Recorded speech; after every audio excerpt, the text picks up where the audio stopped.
The idea of a wireless remote control was floating in my mind for quite some time, and in 2014 I made a quick test to see if this would work, but the result wasn't really convincing to me. So in 2017 I made another test, and this time it was much more convincing.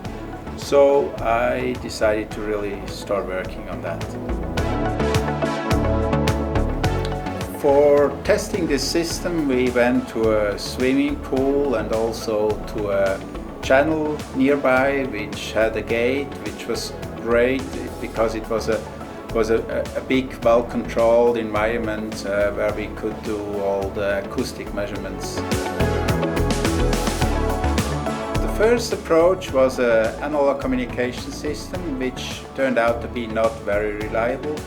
We did some tests in the Mediterranean Sea and it wasn't good enough. So we had to go back and redesign everything, and now it's a very sophisticated digital system which is really reliable. We tested digital communication in a local lake. There's a nice dive spot. It has a miniature model of the lunar model from the Apollo mission, and this system was fully working.